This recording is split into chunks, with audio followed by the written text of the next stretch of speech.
All right, hello everybody. So, last lecture that's actually going to be related to meds. I don't really know if we're going to do one for the last two chapters because they're not really about meds. But let's just get right to it, right? It's going to be everything related to our heart, hypertension, heart failure, and also any chest pain or angina. So we'll touch on hypertension for the most part. The nice thing about all of these meds is that the majority of all of them really do just kind of piggyback off of each other for these three chapters. So another recommended thing too is that it is very, very important to at least make a big effort to get these down because they are the most reoccurrent meds. So let's just jump right to it. Right. So for here, I have written down. I know it's kind of a lot to take in, but I did my best to explain a couple things just to give you guys an idea of how to address these, especially like high blood pressure. Right. So the biggest thing that I noticed as a pattern for all of these meds is that the majority of these meds don't really mess with the heart directly 100% of the time. If anything, they're a little bit more regarding just messing with the vessels a little bit. That's kind of more in terms of, right. And we can see that, and also what's inside of the vessels, right. So we have diuretics to start off with, right. The majority of our one of the biggest contributors to high blood pressure is have oh yeah, the screen kind of it has a little bit of static. I'm sorry about that. That's just the TV itself. It's just unfortunately like that. But going back to it, right? So most of these drugs don't particularly mess with the heart directly. They affect the vessels and what's inside of the vessels. So again, diuretics, they specifically target getting rid of fluid, right? Too much fluid in the vessels, we're going to have too much pressure. That way, diuretics are typically the first go for treating high blood pressure. Actually, thiazides are actually the most commonly given because I understand that there's a whole aspect of the possibility of having like the hypokalemia thing that we talked about in the diuretics chapter, but if used conservatively and safely, they won't really have that much of a big danger, and also just they have a good they do the least effect on you, right? Like generalized in your body, so it's a little bit safer in that way, right? Your only main worries is just losing too much fluid, which obviously you have to supplement. The next thing, angiotensin converting enzymes, angiotensin receptor blockers, and what I'm understanding from direct renin inhibitors, these three drugs right here, drug classes, they all are a block related to the RAS, the renin, angiotensin, aldosterone system. We covered that in the diuretics chapter, specifically talking about spironolactone and how does that inhibit the RAS, right? Or one part of the RAS, or like kind of explaining how it works, right? So I really emphasize that it's really important to understand what that RAS is because that system has a lot to do with these three. I mean, if you learn what the RAS is, and if you learn how this, like, it's just stopping what the RAS is, it makes learning this a little bit easier. But to give a quick kind of review, um, for the most part, angiotensin, it helps out with activate. So there's multiple ways to going it. Renin at first just activates angiotensin one. Angiotensin 1 then goes to the lungs, and that is going to be a teaser or a hint for later on one of the side effects that occurs with ACE inhibitors specifically. So, now to backtrack, ACE inhibitor 1 goes to the lungs and it goes to a angiotensin converting enzyme. That enzyme is right in the lungs, and all that enzyme does, ACE, it takes angiotensin 1 and it turns it into angiotensin 2. That's all it does. And then from there on out, angiotensin 2 does two different functions. It does direct vasoconstriction in the blood vessels, and it also happens to like or promote the synthesis of aldosterone. Now, if you can recall what aldosterone is a very, very big part in terms of retaining sodium in our blood vessels, right? Retaining it throughout the whole passageway through the nephron when we're producing urine. So that the RAS is basically just a way, right? Because in the end, it makes vasoconstriction, right? And it also reabsorbs sodium. If you reabsorb sodium, you hold on to water. If you cause vasoconstriction, you increase the blood pressure, right? Because that's what's occurring. So now that we've kind of gone through a little bit of what the entire RAS is, right, and every little piece that goes, right. Direct renin inhibitors will just prevent the RAS from even beginning, right, because renin is what stimulates the production of angiotensin one. Right, so this one stops it at the beginning, right? Renin, angiotensin, or I'm sorry, direct renin inhibitors, right? The next one in I guess the line of what's occurring would be the ACE inhibitor, right? The angiotensin converting enzyme inhibitor, right? Those would be the next thing because once it's in the lungs, right? We talked about how ACE is in the lungs. And if you stop ACE in the lungs, you can't move from angiotensin 1 to 2. So from there, you've just stopped it. So you can't really move on, right? No vasoconstriction, and no sodium reabsorption, right? And I'm going to annotate a little better and just put inhibitor, right? Because this is missing. Because I don't want you guys to think this is what it does. That I'm going to clarify that on when I upload the notes. Angiotensin receptor blockers stop it at the end.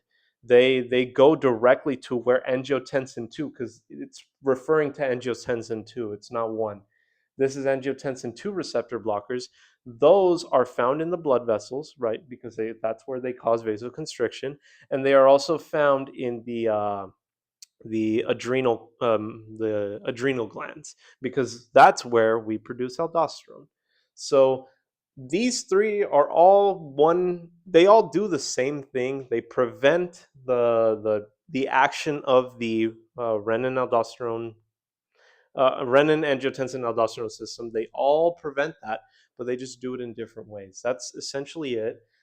It's just that angiotensin does have a unique side effect that is related to the lungs. So do keep that in mind when we talk about that, right? So now we go to calcium channel blockers, right? And the biggest thing I want to let people know is that there's two different types of subclasses of calcium channel blockers. There are selective calcium channel blockers, and there are non-selective channel blockers. So the biggest thing I want you guys to just be aware of is that selective basically means that it's only right. So there's two options. There's to lower heart rate and lower blood pressure, right? Non-selective would do both because it's not really choosing one over the other. Selective is only really going for blood pressure. So it's really just it's being selective, it's being particular, it's only going for blood pressure. The nice thing is that most of the calcium channel blockers, they all end with like a specific naming scheme that we will go through, and then the non-selective ones, that is its own unique name, and really there's not a lot of non-selectives either. So we'll cover those as we go through, right? And then I added a little description, right? They're just withholding available calcium from allowing muscles to contract, because calcium is used to allow for contraction. And then I added a little physio reminder. Remember, blood vessels have muscles in them too. So if you're preventing all that from happening, right, because contraction will make things smaller, then you will have vasodilation instead, or it'll just stay dilated. And then again, there's just that big thing. So first line treatment, always kind of considered drugs that aren't really targeting the heart or the central nervous system specifically. It's more related to the fluid, and the majority of it has to do with targeting the vessels of the body instead of the heart. I mean, the heart has its vessels, but again, that's more everywhere else. So that's kind of the biggest thing that stands out with this. So now we're going to be moving on, and this is from the presentation people, so I'm just going to skip this over because it's not really part of the things professor was giving us, right? So there's I'm not really entirely sure if we're going to need to memorize every single one of these because that's a lot. But at bare minimum, I do want to at least point out a couple things to think about, right? So if it's an ACE inhibitor, they usually end with pril. That's something I'll just emphasize. Another thing too, usually a lot of these blood pressure meds, if they have HCT on the side of whatever the brand name is, that usually means it has hydrochlorothiazide. That's kind of usually what I've noticed. But beyond this, I can't really say too much. Oh, look, and there it is. It says right there. But yeah, beyond that, I can't say too much. Just ACE inhibitors always end with pril, right? So like lisinopril is a very big one. That's like that. So I'm just gonna move on to the next thing, right? Now here we have our angiotensin receptor blockers, right? So those typically end with arthin, right? Losartan, we have valsartan. They're all of them just end with sartan. So ARB, angioreceptor blocker, like we talked about early. Follow the highlights when on the slides, and you'll know what I'm referring to. And they usually end with artin, right?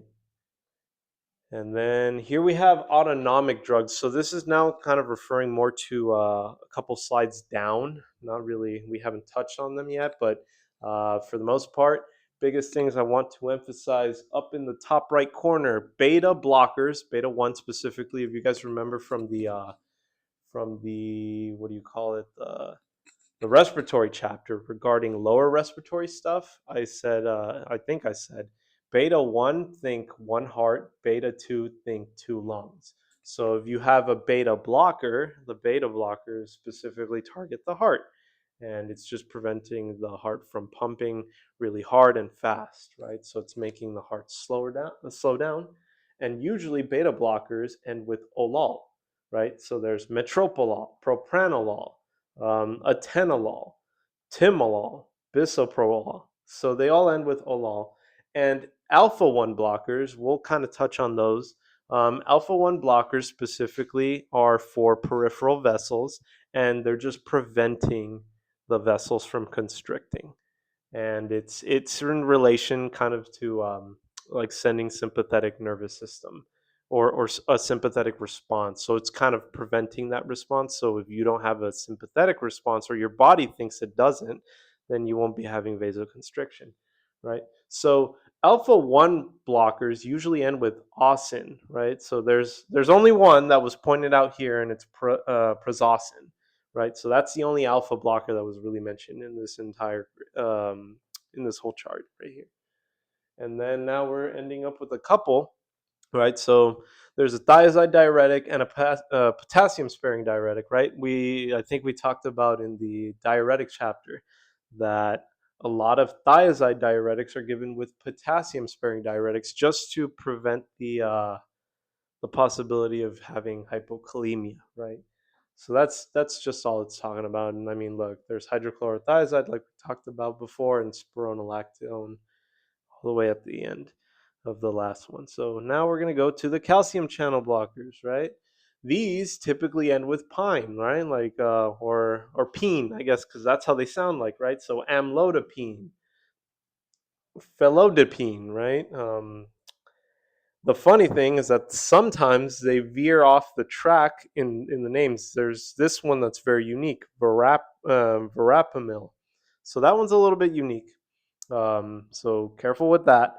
But for the most part, the selective calcium channel blockers, if you guys can recall from way earlier, the selective calcium channel blockers typically end with pene. So it'll be your amlodipine, your felodipine, and that's pretty much it. The non-selective ones usually end with some kind of different naming structure, like the verapamil or the verapamil. Yeah. So going down. All right, here we are. So really, the only renin inhibitor that was ever mentioned was Cerkirin. So that was it. I mean, the book didn't even go that crazy into that. So okay, quick little note. Right, so we were talking about calcium channel blockers, right? Most of the selective ones end with pene, right? Amlodipine, philodipine. Um, and we said the I'm sorry, the selective calcium channel blockers are the ones that do that end with pene. The non-selective, there's verapamil, and there's also diltiazem, right? So those are very unique. I think they're the only two non-selective ones. So just remember, verapamil is non-select and diltiazem is also non-select. So every other calcium channel blocker typically will be only selective to lowering blood pressure, while diltiazem and verapamil more than likely, well, for sure diltiazem. I'm not 100% too sure on the verapamil, but since the naming structure is different, it's very likely that it is a non-selective. So it not only lowers your blood pressure, but it could also lower your heart rate as well. Diltiazem for sure does that. Rapamil, chances are because of the change naming structure. So I had a little error on this side, so we had to do a little edit. But um, second line antihypertensive drugs, right? So a lot of these specifically target to the heart. Most of them actually do it specific, like much more directly, so that increases our risk of side effects and danger if used inappropriately.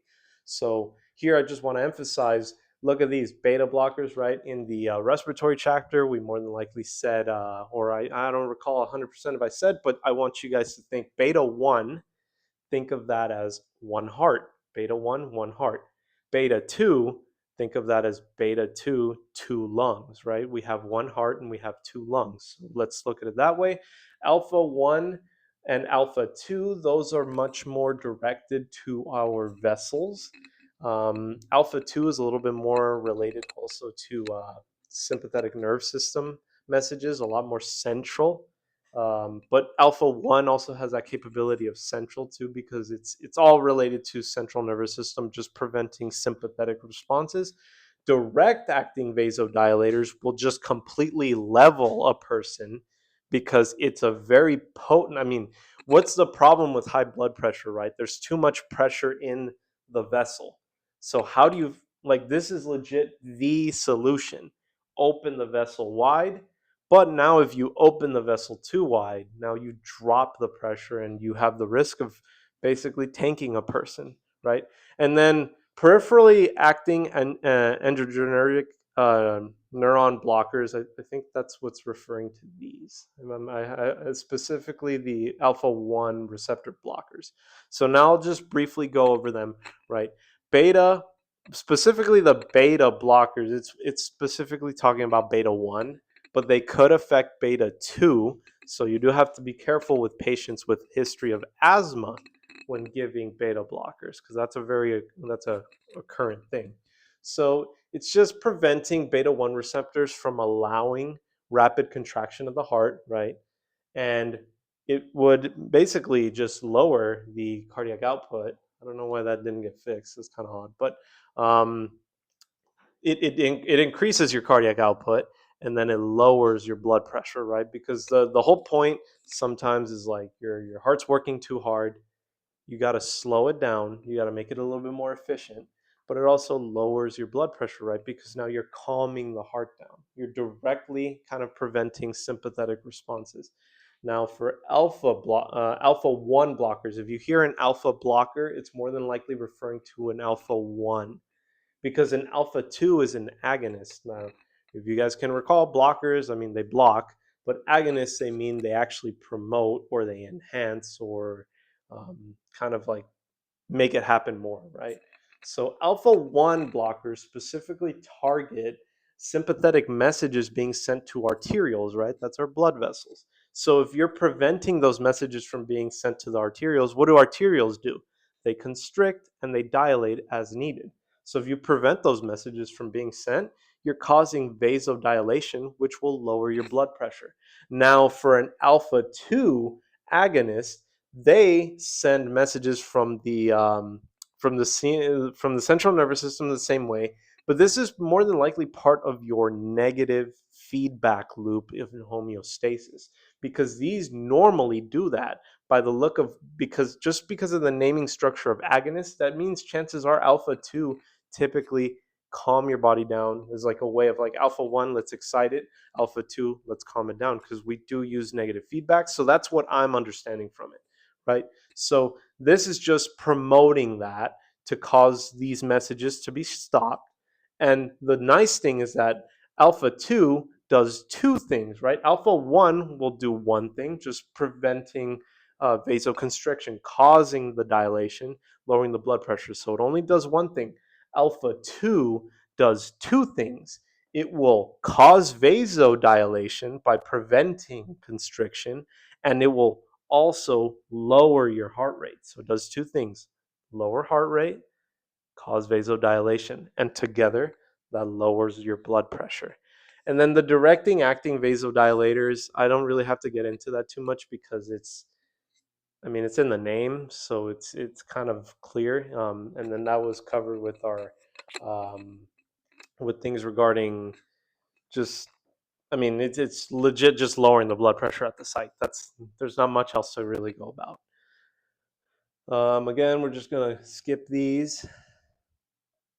One more, one more. A lot of slides. Okay, here we are, right? So role of the nurse. This stuff I might kind of speed through a little bit because there's not a lot to say. It's stuff that we should kind of know at this point, right? Obviously, you get their history. You check their vitals first and foremost. You do an exam. There's nothing really special being said here. Now we're going to be talking about our diuretics. So the biggest portion to learn from this, right, is mainly from our diuretics slide video, whatever the heck you want to call it, right? But this is just a quick little review. If you really need more info, by all means, go watch the other video, go check out other resources, because it will help you understand how you lower blood pressure, right? So there's potassium sparing diuretics, and there's mainly thiazide and thiazide-like diuretics, and then loop diuretics, right? So loop is usually given for severe hypertension because, again, there's a certain risk used with loop diuretics. There's that heavy hypokalemia risk, so not always used. It really has to call for a really bad level of like a high blood pressure. But usually thiazides, and or, because remember they can be used similarly. Remember, thiazides is like a medium level diuretic. It will make a medium amount of urine. Loop is a strong diuretic. It will make a high amount of urine. And then potassium sparing is, it's so-so. It doesn't really make as much. It's actually one of the weakest diuretics. So sometimes it's used independently if it's really mild high blood pressure, or it's used in conjunction with thiazides as a way to prevent hypokalemia, and then also kind of maximize a little bit more urine output, right? So that makes it, these are more indicated for mild to moderate hypertension. Besides that, it's the same side effects that we talked about in the diuretics. So you just have to review those.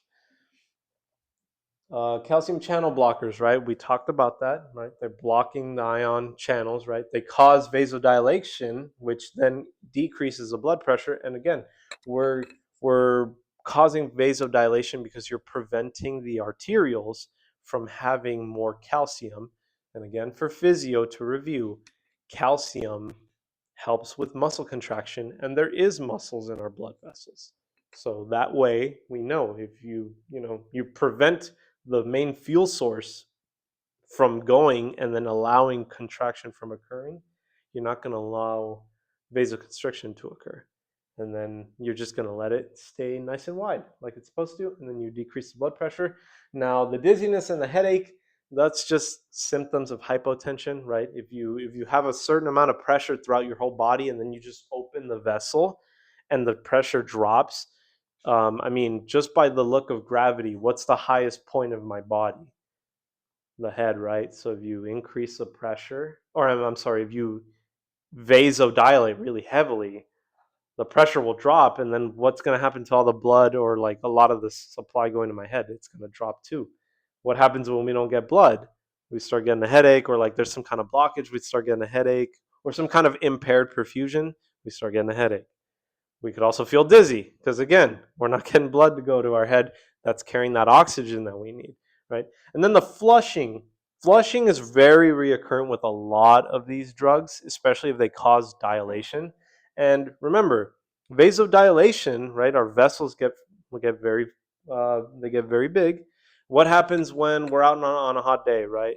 It's super hot. What happens to some people? They get really red. Why do we get red?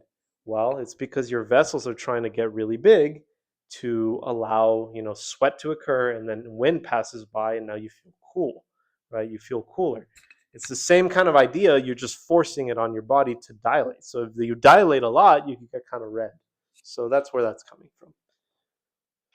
Now we're going to go into our prototype drugs regarding our calcium channel blockers, right? Nifedipine, right? So a couple different indications. Interesting enough, I starred some of the things that are a little bit more unique to it. Um, Helps out with angina, kind of interesting because I never really considered that being like a first line treatment, but I would imagine maybe it's more of a preventer. That's kind of how I'm imagining it too, because chances are it's to prevent from ischemia from occurring, right? Because there's a lot of different ways to approach fighting angina. But for the most part, I mean, look at this, right? So it helps out with variant or vasospasmic angina, which makes it preventative. So that's chances are what they're referring to that in that way, because there's really only one rescue drug to really help out with angina, and we'll talk about that. Other than that, we have Raynaud's phenomenon. Not entirely sure, but it is off label, so that's kind of out on the side. Other than that, this is just repeating everything that we talked about, right? Coronary artery dilation. That's where that's helping out. That's preventing that angina, because angina typically occurs from the heart or the chest, generalized, but sometimes angina will be cardiac related. And then if there's less oxygen in the heart, obviously that's what's causing angina. Actually, we'll touch on that a little bit later, right? Increasing cardiac output. Again, all of these drugs, if you're calming the heart down and allowing it to be, if you're lowering the blood pressure and you're kind of calming the heart down and allowing it to really catch up, then you're increasing cardiac output, because the output is going down, which is, if it gets really bad, that's what leads to heart failure. But we'll talk on that later, right? So the biggest thing to be careful for is immediate release forms are not approved for hypertension. Chances are what I'm imagining is referring to that is just, especially in the next couple slides, these it seems like nifedipine might be a very potent drug. Sometimes some of these drugs are very risky, right? Because if they work really good, they're going to lower your blood pressure like crazy, and it could kill somebody. So chances are it's immediate release. I mean, it seems like a lot of these, right? Look, XL, right? These probably aren't not really used for situations that require hypertension management.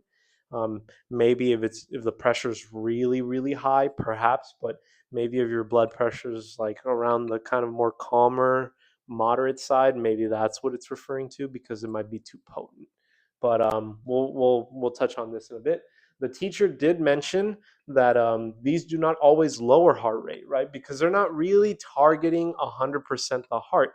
Like we said, calcium channel blockers, for the most part, are mainly pointing out to the peripheral vessels, right? And it ends with peen, right? Like we talked about, there's two different naming structures. There's selective and non-selective.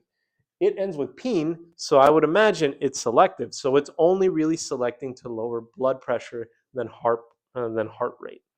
That's where that's coming in from all that way earlier. Now we can move on to the next slide, right? So biggest things to be mindful for, right? Do not administer immediate release formulations of nifedipine If an MI is suspected, right? Why would that be, right? So what's occurring in an MI? It's basically a fancy way of saying a heart attack, right? It's a myocardial infarction. So infarct, meaning ischemia, is causing some kind of blockage in the muscle tissue that is preventing oxygen from perfusing, and then also blood and everything in the muscle, right? So that's causing muscle tissue death in a way, if you think about it that way. So when that occurs, your heart isn't really getting a lot of fuel, right? It's not getting blood. It's not getting what it needs. So if you were to give an immediate release drug for something like this, like think about it. Your heart muscle specifically is being deprived of precious blood and oxygen. And you give a, remember what I talked about with the whole dizziness thing, right? There's a certain amount of pressure in our body. Now, if you give something that's going to cause a crazy amount of vasodilation, possibly with this drug, right? That's going to lower all the blood going into your head, or the blood that would have been going into your head. That can make, or well, in this case, it would be to your heart. So that can deprive more blood or from actually getting to where it needs to, right? So that's making the MI worse if you think about it. That's where that's kind of referring to. So that's where it's probably not good because it causes heavy hypotension and it could tank the patient and make it worse. Same thing with this side, right? Administer nifedipine capsules. Do not crush or chew because, again, the extended release is meant to be given over a long duration. If you give it all in one go, that can tank the patient. So I hope that was clear in terms of an MI, right? Like, um, but to summarize, the heart's not getting enough oxygen or blood because ischemia, an infarct, is preventing the blood from getting there, right? So something that actually will lower pressure so there won't be as much of a push of blood going into the heart or specifically the heart muscle, that could kind of, this can make another hurdle that the heart has to go through, and then eventually that's just going to damage the heart a little bit more, right? Pregnancy category C, I guess you could kind of think category C for calcium channel blocker. Yeah, honestly, it seems like a lot of these drugs, they do a lot of renal damage, a lot of liver damage, and they're not really for pregnant people. And it kind of makes sense because they're pretty strong drugs that do a lot of alterations to our bodies, and there's only so much that we can take sometimes, right? If you guys recall, right, if it's boxed with blue and there's highlights inside, that means we already talked about it. So we'll focus more on the new things, right? Peripheral edema, that kind of goes hand in hand, right? I mean, too much vasodilation, sometimes some fluid will leak out. Chances are maybe some kind of immune mediation is kind of getting messed with, and now that's allowing too much fluid from going into from the from inside the vessel to outside, right, into the interstitium, the what's in between tissue and the vessels. So that's probably what that's referring to, peripheral edema, right? Reflex tachycardia. So that one has a lot to do with our body, right? If we have too much vasodilation, that can right, that causes our pressure to drop, right? Now, what does our body typically do? It likes to keep things in homeostasis. So if our pressure drops suddenly, what can our heart directly do? It pumps harder to try to compensate for that loss of pressure in order to increase the pressure. That's why a lot of people who have like a very big drop in blood pressure will have a bounding pulse because the heart's trying to catch up. That's what's occurring in this situation, right? And then the interesting thing about nifedipine specifically is that it has rebound hypotension when discontinued immediately. So there needs to be a tapering off of these drugs. It seems like a lot of cardiac drugs you need to be tapered off of because they'll either cause reflex angina or like rebound angina or paradoxical angina. It's just multiple ways of saying it comes back really strong. Um, there's also rebound hypertension. A lot of that occurs with these drugs. So it seems like, for the most part, you should taper off of the majority of these drugs if not indicated, or unless it says something different.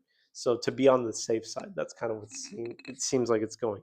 And then it causes a paradoxical increase of anginal pain, right? Again, what did we just talk about? A lot of these drugs, they need to be tapered off because they can make things worse, right? Look at that, possibly related to hypotension or heart failure. What did we talk about? This drug being given in an immediate release form for a patient who had an MI. This is legit what it's talking about right here.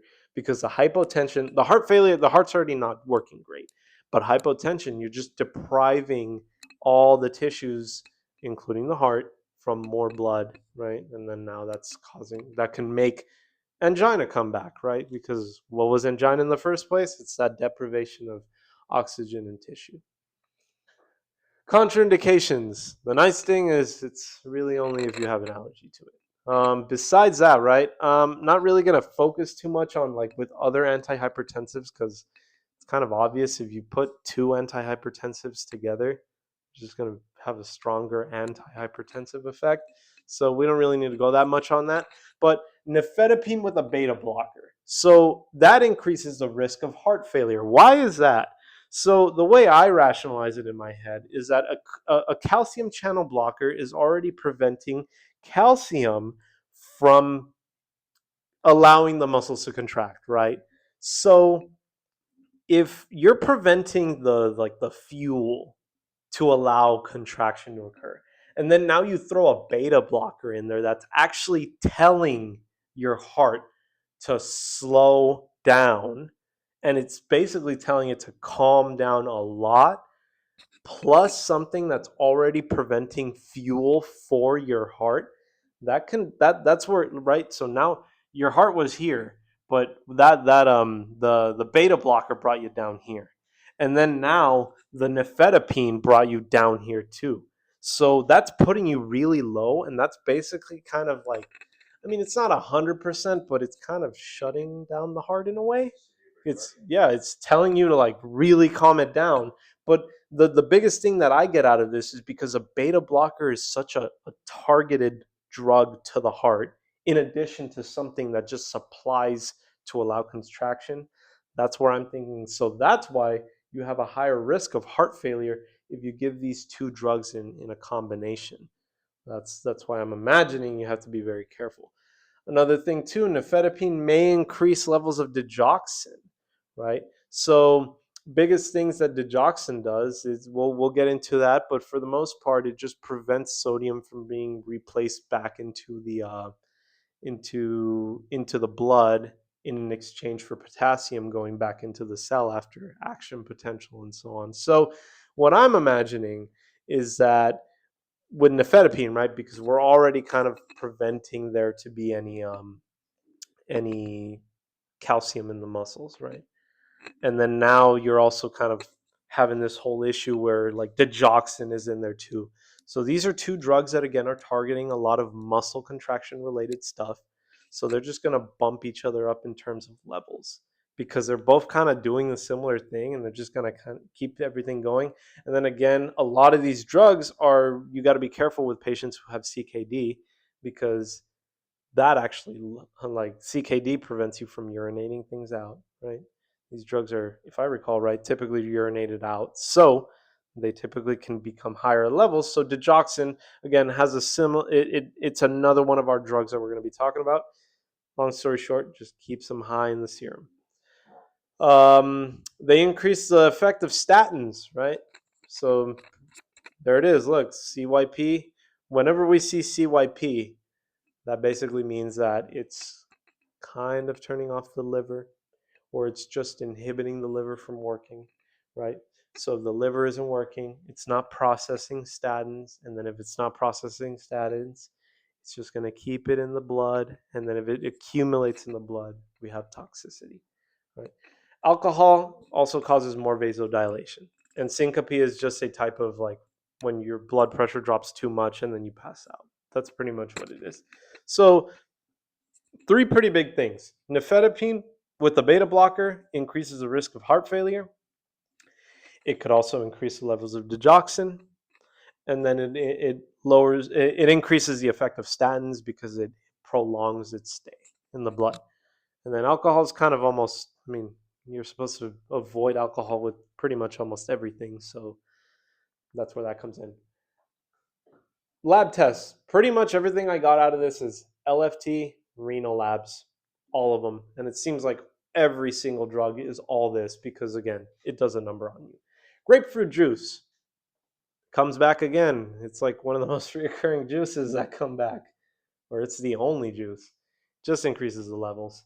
Melatonin, it increases the blood pressure and the heart rate. So with nifedipine. So one way I use to remember the melatonin being increased, right, is melatonin is typically used for what? It's used for sleeping, right? People want to sleep, they take melatonin. So I kind of think of like REM sleep and non-REM sleep. When you're in non-REM sleep, your body's really down, like it's a lot more suppressed. But when you're in REM sleep, you kind of start dreaming. You could get a nightmare. What happens when you get a nightmare? Your heart races. What happens if your heart races? Your blood pressure goes up. So I associate melatonin. I think REM, non-REM, you're very calm. But now I'm thinking, now you're in REM sleep. You're having a dream. It happens to be a nightmare. And then, blood pressure and heart rate go up because you just woke up like out of the nightmare, right? So nifedipine happens to, with given with this, for some reason just causes an increase, right? So it's like kind of an antagonist drug almost. Overdose. A lot of these drugs kind of all somewhat have the same solution, just that in this case there is something unique, right? Calcium channel blocker, right? Preventing calcium from working. So if you have something that's preventing something from like just allowing an abundance of, what is usually the solution? Just give calcium infusions, right? The patient is low on fluids. What do you give them? You give them fluids. It's kind of the same way. The patient has too many calcium channel blockers going on. Well, you probably want to give a lot of calcium to uh, maximize as much as possible for the vessels to, or for the tissues to get that calcium. Definitely, yeah. All of these. I mean, it seems like all electrolytes have to be slow push. None of them are rapid. So that's kind of a key thing to be careful with. And then vasopressors, right? If the blood pressure got way too big, or I mean, I'm sorry, if the blood vessel got way too big, a vasopress, it's in the name. It presses down, it like constricts the vessel, and now it's a lot more. The pressure should be a lot more controlled. Right, so here's a couple final things to be with calcium channel blockers. So the big thing with EKG, right? ECG, EKG, right? So it's a calcium, right? Calcium channel blocker. We got to recall that in our electrolyte chapter, too low levels will cause you to have a lot of electrical issues, especially in the heart. The calcium is a very big thing in the heart, right? So obviously, maybe it might come up. EKG is very important, right? I mean, if it's anything relating to the heart, you should just do an EKG anyways, because that's just standard. You should always, yeah. So obviously, you do your heart rate, you check your blood pressure prior to giving. You have to be careful with dysrhythmias. There's that pregnancy, right? If the heart has dysrhythmias and you're giving a calcium channel blocker, right? So the calcium is allowing for mechanical work, right? And now there's a dysrhythmia that's altering that mechanical work. And now you're giving something that's going to mess with the mechanical work more. Chances are it's going to make it worse. And then pregnancy, remember, pregnancy category C for calcium channel blocker, right? Signs of heart failure, right? Reflex tachycardia because blood pressure dropped too much. Heart failure, let's remember, with beta blockers, that's something that increases your risk for it. IV administration is of special concern, right? Because it works really fast, right? A lot of these drugs given out by IV, they work really fast. Well, that's no exception to these types of drugs too. They work really good. Dizziness, headache, flushing are minor side effects, right? It makes sense. Again, dizziness, headache. You lost that blood and oxygen going to your head that was going to go there. And then the flushing, you got too dilated. You look really red, like you're out in the hot sun. That's pretty much what it is. And then biggest thing, avoid that grapefruit juice because it just increases absorption. This is a review of the renin-angiotensin pathway, right? So If you want a little bit more of an annotated one, just go through the potassium or the potassium sparing diuretic one. That one had a little bit more annotation, so I'm just going to skip this one. Couple things, right? Remember the highlights. Green means ACE inhibitor. ARB means kind of purple, violet, right? This is just referring to what they do, right? And it's just a review of what I said in the beginning. They just block the effects of angiotensin 2 from, and ACE inhibitors prevent angiotensin 2 from even being created. And then ARBs prevent from angiotensin from working, because at that point, angiotensin 2 has been made.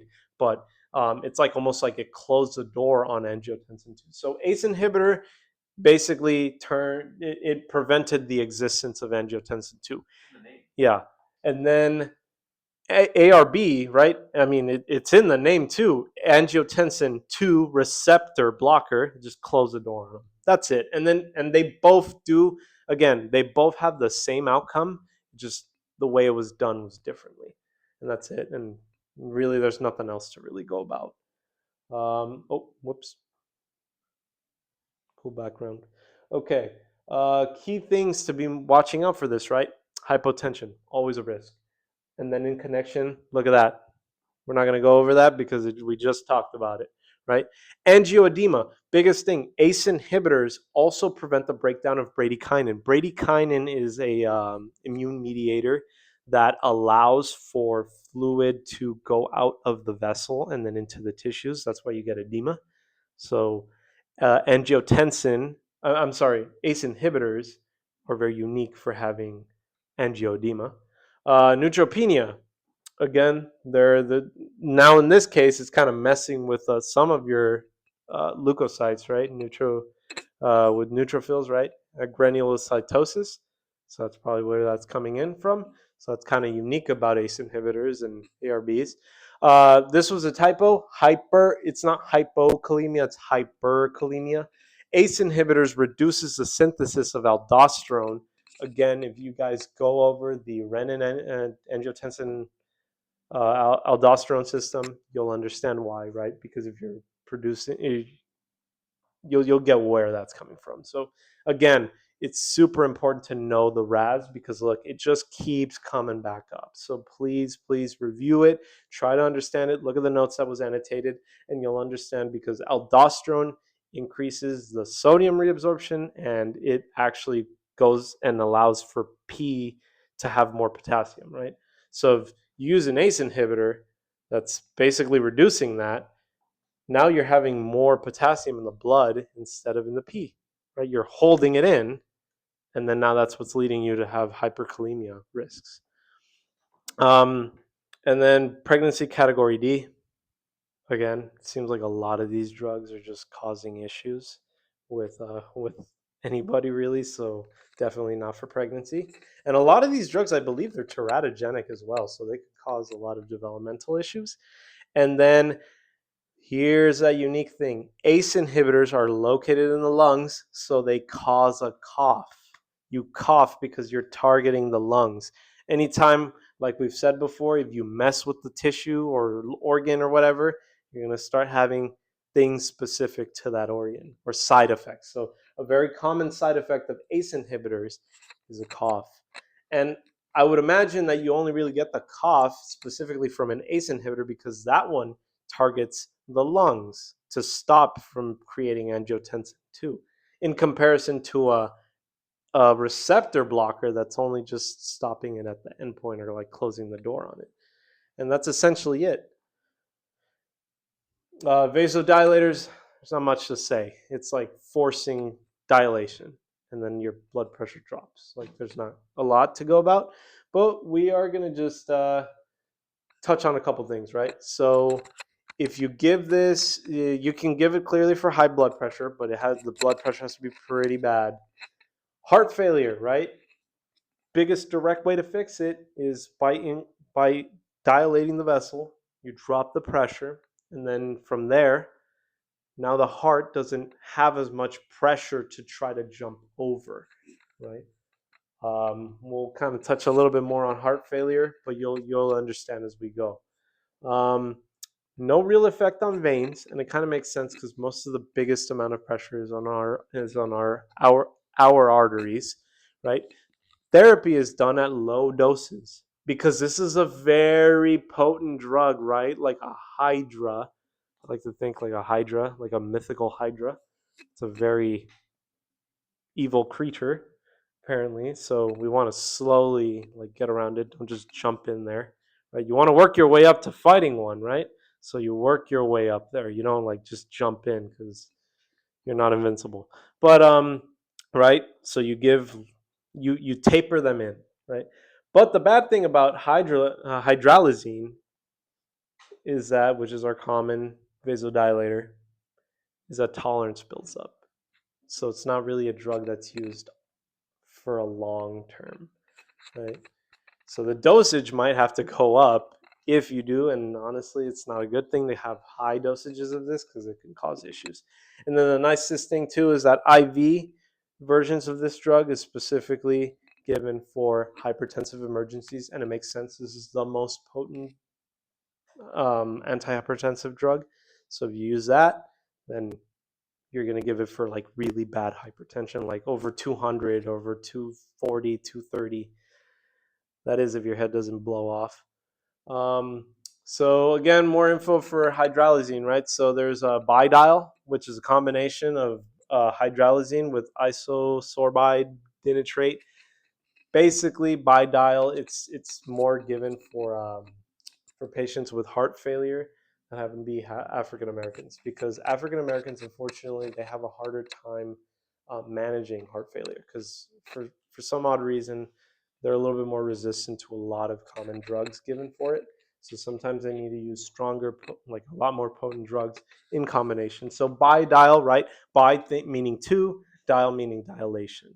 So that one's kind of a little clearer, easier. It's just remember that these are two in combination, right? So abrupt withdrawal of the drug can cause rebound hypertension and anxiety, right? This occurs as a reflex because what did we talk about, right? Like if this drug was commonly like holding you down, like it was like pressing you down to stay at a low blood pressure, and the moment that hand gets moved out of the way, you're gonna like get right back up. This is legitimately what's going on. And what do we talk about, right? With abrupt withdrawal on typically a lot of these drugs. I mean, uniquely, nifedipine causes rebound hypotension, but in this case, hydralazine, a very potent anti-blood pressure drug, happens to cause rebound hypertension. And the anxiety, I'd imagine, is just coming from the heart working really hard. Pregnancy category C. Look at that. Again, a lot of these drugs are not really meant for pregnancies. All right, so going into the side effects, well, kind of freaked out for a sec. So side effects or adverse effects of hydralazine, right, or potent direct vasodilator. Headache, we know that. Reflex tachycardia, we talked about that. That's where you get that anxiety from. Palpitations attribute to the anxiety and comes from the tachycardia. Blushing, what did we say happens with our dilation? If we dilate too much, we get flushed. Nausea, diarrhea, I'd imagine anyone going through that, I mean, like anybody that's sick would be nauseous and have diarrhea, right? So biggest thing to be mindful is that typically hydralazine, right, it's only really affecting the vessels, the blood vessels, and it's increasing the diet, like, yeah, it's just promoting dilation, right? And our heart reacts by getting tachycardic, right? So a beta blocker is often given because what do our beta blockers do? They slow the heart down, they calm the heart down. So it's to prevent blood pressure from going up like crazy, because like, right, you just gave the drug to drop the blood pressure, and then what's going to happen, because you're only affecting the vessels, your heart's going to pump to try to compensate. So it's usually given with a beta blocker to like leave it, make sure it stays low and doesn't like just jump back up. The interesting thing about hydralazine is that it produces lupus-like syndrome, which I guess we can kind of understand because in terms of lupus, a good handful of people, it's not uncommon to find them have a lot of redness to their face. So chances are this redness that is occurring is because of that vasodilation that happens in their face, right? So it produces that lupus-like syndrome that can kind of stick around for a while. So it's kind of like this drug almost somewhat kind of gives you lupus, which is kind of like what the heck, but there's that. And then sodium and fluid retention, right, is a very potential adverse effect, and that makes sense. Our body's in panic mode. Our blood vessels just dilated like crazy, and there's a big drop in blood. How's your blood? How's your body going to compensate? The tachycardia, which we're going to use the beta blocker to stop it. Now, if you prevent the beta blocker from working, what can your body only really do? Just reabsorb sodium as much as possible, because how do we keep fluid in our body? Reabsorb sodium, right? Contraindications, right? A patient with angina, would you really want to give them I mean, already kind of think about it. They're already kind of like pale, they're sweating, they're like they're like clutching at their chest. And yeah, like sometimes you think, oh, it'd be a good idea to give them a blood pressure drug, right? Because that's like you want to do that. But at that point, you're playing such a very risky thing, because there's not a lot of blood going to that muscle tissue, right? And then now you just open the blood vessels like crazy. And again, it's the same thing we talked about. Now you're preventing the blood that would have maybe gone there. Now it's for sure not going there. And now you're going to make it worse, and you could maybe kill them. Another thing too, rheumatic mitral valve disease. That's referring to autoimmune disease that affects your mitral valves. What is lupus? It's an autoimmune disease. What is anytime you see rheumatic, like rheumatoid arthritis, it's autoimmune. So hydralazine, pretty much not really for anyone having immune issues, specifically lupus and the mitral valve one. But that's something to kind of keep your head out for. And then it probably shouldn't be given for people with lupus, because I mean, it's going to make it kind of worse if you think about it that way. If it's giving lupus-like syndromes, and then now, or symptoms, I should say, and then now they already have it, you're probably going to make it worse. Drug-drug interactions, right? All that other stuff can kind of be, like we already talked about that. Of course, they're going to have more of a hypotensive effect with antihypertensives. NSAIDs decrease the action. So NSAIDs are kind of like a reverser, if you want to kind of look at it that, or just they cancel out. That's what it does. They cancel out.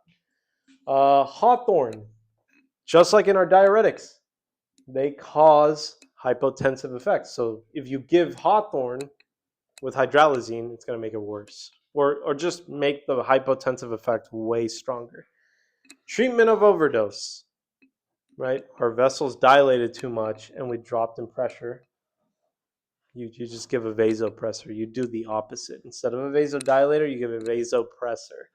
And then you give fluids as needed, because that's what all these drugs really do, right? So to finish off, key things to be careful with, right? Contraindicated, we already talked about it. A lot of autoimmune stuff. There's that autoimmune stuff again. Allergies, of course. Coronary artery disease, for the same reason for angina, because they increase the angina risk, right? Cerebrovascular disease, right? I'm imagining again too, right? You need a constant flow of blood everywhere, right? If you're removing that, and especially with the brain, that's what I'm kind of taking away with here. Renal insufficiency, right? What's a big way that can cause acute kidney injury? Hypovolemia of the kidney tissue, right? That's where that's coming in, because this will definitely cause hypovolemia, or like, again, the pressure just drops too much. You're not getting the amount of blood that you need. So now, like the big important organs, like the kidneys, the heart, or the brain, might not get that blood that it needs, and then now they're starting to accumulate damage. Now these little side things, they're not really related to these, or like not related to the specifics of hydralazine, or maybe it's just talking in general of everything. Not very clear, not too sure, but there are a couple things to watch out with. Diazoxide, right? It's referring to sodium and water output. I'm assuming that has the same reasoning as hydralazine. You'll retain sodium. That's probably what that's calling. Chances are this is just a different type of vasodilator, and it's also doing that same thing where it's forcing your body to, or your body by itself, when given this drug, will retain sodium. That's what I mean. Um, the minoxidil, or how minos Lonitin. I'm gonna just say Lonitin, but um, monitor for orthostatic hypotension. That's for all these drugs, honestly. So I think it's probably just better to remember the names of these drugs than it is. And there's oxy in there. I mean, it's kind of the worst connection to make, but that's kind of one thing that's sticking out with me. So remember hydralazine, remember this diazoxide, and this Lonitin, right? And just recall that the sodium, right? Again, our body does that to compensate. We'll retain sodium and fluids because we're trying to compensate because of the major loss of blood pressure. And then another thing too, right? There's this one's interesting because it's referring to OB specifically.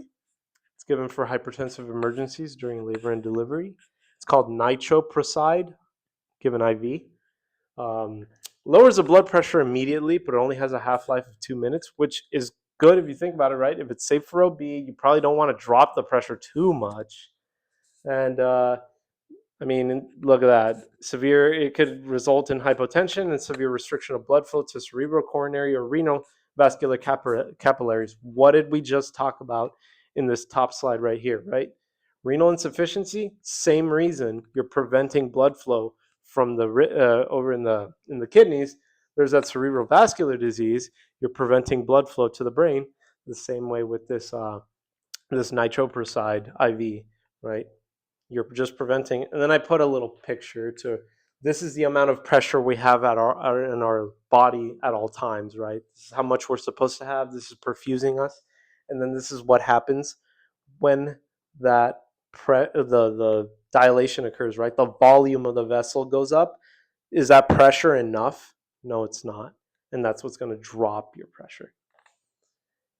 So that's essentially hypertension. We're just going to go right into heart failure. So to give a quick little summary of what heart failure is, right?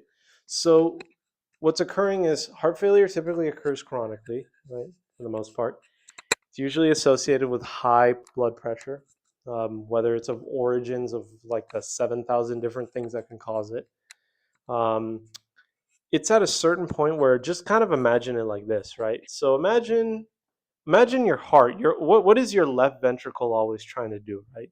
We have we have our preload, that is the amount of blood that's going through the chambers that's going to eventually get pushed out. But then we have afterload.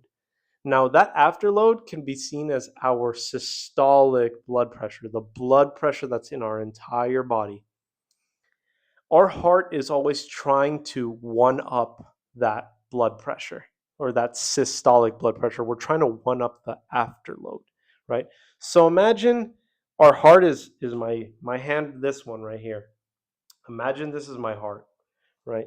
And then imagine that this is the blood pressure. And normally we stay around here. They're always kind of balancing each other out, right? But in heart failure, sometimes the pressure is way too high, right? Because chronically that high blood pressure is too high. So then our heart tries to one up by going up here. Well, what happens when your heart pumps hard like crazy? Now we're here, right? But the blood pressure also keeps going. So it's this constant trying to one up each other that's eventually causing the blood pressure to go way too high. And after a certain point, our heart just can't take it anymore. And eventually it'll start failing. You'll start gathering up scar tissue in the muscle, which also prevents the heart from properly contracting. You'll start having it's a specific lab related to the heart. It's a BNP. If the BNP is around the 300 range or more, that's indicative that there's heart failure going. So stage A is like you're at risk of developing it, but not too bad. And usually the biggest thing is lifestyle modifications, right? Now, then you have stage B. That's when you actually have to start intervening with some kind of meds, right? That's where your ACE inhibitors start coming in, and your ARBs, right? They both do the same thing, and these are first line treatments. Now, still part of category B, first line treatments, beta blockers may be given too to lower the heart. So the idea behind why give a beta blocker is specifically because, again, our heart's overworking. It's working way too hard, like way too much. And it's kind of working itself to death, right? Because our heart beats pretty much from when we start, from when we are born to the day that it beats last, right? So a big way to, because this is all around cardiac output, right? The cardiac output is low. What cardiac output is just how much blood is your heart putting out, like give or take every minute, right? And we're supposed to have a good output. But if you're having all these issues where like your heart's pumping too hard, what happens if in the chambers of the heart, right? Your heart pumps too hard, right? Well, our heart pumps sequentially, right? Like it pumps up here and then it pumps down here and so on and so forth. What happens if, and this allows the pumping up here allows blood to go down to the chambers like in a specific pattern, right? So what would happen if your heart's just constantly like pumping really really hard, and also it could be fast. You're not really moving blood as much, right? Because there's a loss of this mechanical structure, this uniformity, and then there's also a loss of just ability to, because of the scar tissue buildup and weakness. So eventually you need something to slow the heart down, kind of get it a little bit like situated, let it kind of catch up, let it relax.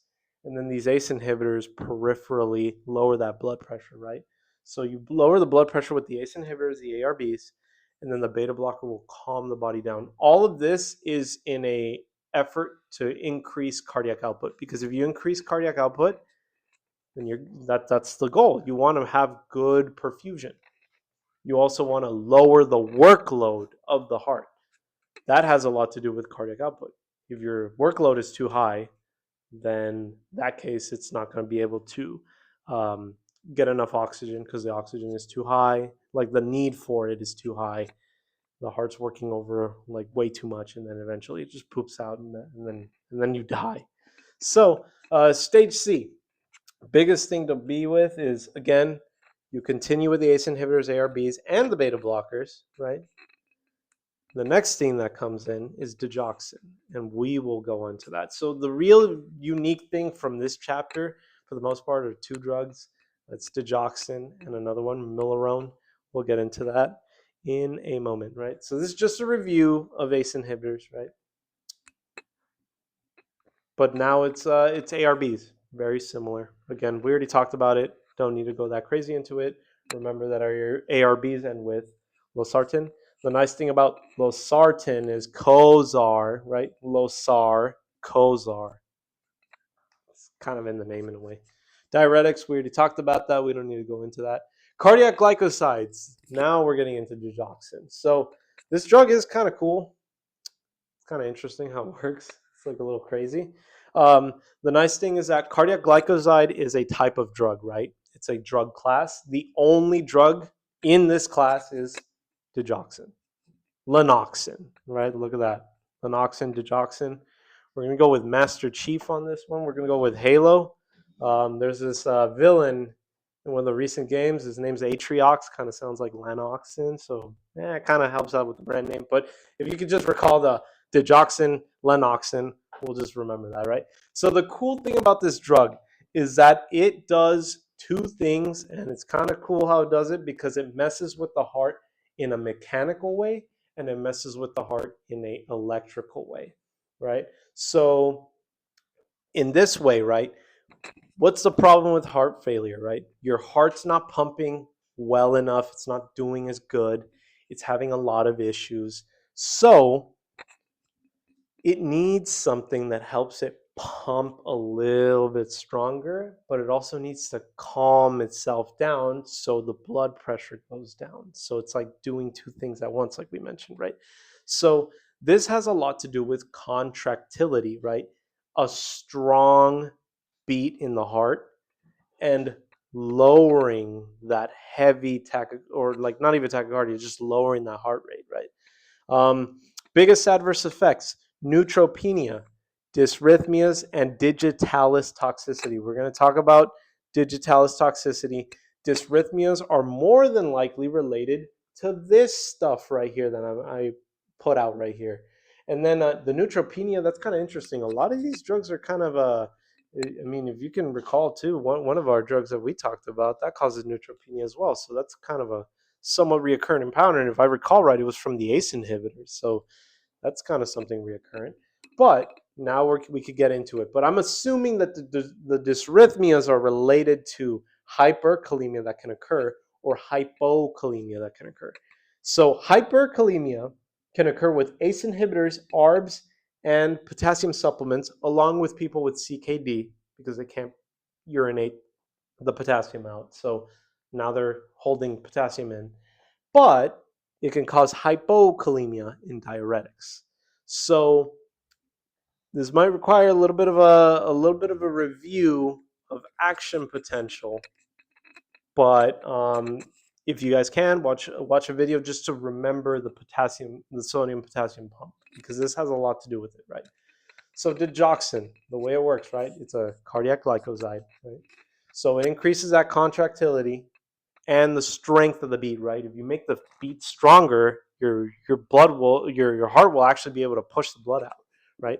This is called a positive inotropic action. So inotropic is 100% referring mostly to the force of the heartbeat. It's not really talking about the heart rate. It's more about the quality of the heartbeat. It's talking about a very strong heartbeat, right? So digoxin does it in this way, right? When we have our action potential, right? There's a certain amount of potassium because potassium is the most abundant electrolyte in our cells. When action potential occurs, right? Those cells are kind of negative, right? In order to send a message, we need to have positive. That's what we need to turn it positive. That's why that's what action potential is. So sodium rushes into the cell. Now that negative level is starting to rise, and then it reaches that 30 millivolts that we're from a long time ago that we learned from action potential. Message is sent, but now potassium channels open out. Now keep in mind, that's where this whole thing comes in about the hyperkalemia, because those potassium channels opened up here, right? We said inside the cell right now there's potassium and there's sodium, right? It's all the way up here. The potassium channel's open, so potassium's leaving. So now potassium is outside of the cell. If anything, actually, we will write this on the wall because it might be a little bit too much to kind of go about. But this is gonna be super beneficial. Oh. Okay, so kind of picture this, right? Here's our cell. Here is our blood vessel, right? So what's occurring at this given moment is that we're having, sorry, I had to move the camera a little bit, right? So there's a certain amount of potassium going on right here, right? There's a lot of potassium. And right now it is negative, right now. And this is referring to the neurons in order for us to send electrical messages in our body. There is sodium as well. There's sodium, sodium, sodium. There's a lot of sodium, right? So that's what I'm referring to. So in order right now, we're going to use this little thing right here, right? So this is where we are right now. We're on the negative side, right? We want to be at the positive side. So we're going to use this little grid, right? So follow along as I'm going up. So as we go up, right, we're starting to have we're starting to become depolarized, because being negative is polarized. But now when you're going up, you're depolarizing. This means that sodium is now going here, right? So now we're getting all this sodium. We're getting all this sodium from out here. All the sodium is going into the cell, right? And now we're going from negative and we're going all the way to positive. Look at that. Now we're at positive, and now we have we have action potential, and the message is sent, and we're good, right? So now that that's done, now this is positive, right? But can we stay positive forever? in our body? No, we need to go back to being negative. We need to repolarize. So, all right, so right, so now we're positive. We're in this level, right? But again, we can't be positive forever because that's just not efficient. So this is where these potassium channels open up, and now potassium is leaving. We need to repolarize, right? Because polarization means that we're negative. We need to repolarize to go back to being negative because right now we're positive. So what's leaving is potassium. This is what's leaving in our body. All the potassium we had, well, not all of it, but a good majority of it will be leaving. And then the sodium is going to stick around for just a little bit. It's going to hang out for a bit, right? So now, because the only way we became positive was because sodium and potassium were in the cell. So now we're back to being negative, right? So we're back to being negative. And then now our body went all the way back down, and we're now at that negative point, right? Now, do we normally always have so much sodium in our cell? No, we don't. We need that potassium to get back inside. So that's where this whole big thing of the sodium potassium pump comes in, because for every 3 sodiums, because we want to get all that sodium out, right? And we want to bring back potassium. For every 3 sodiums that we take out of the cell, we put 2 potassiums back in, right? So what digoxin is doing is preventing this return, right? It's stopping the return of potassium from going back inside.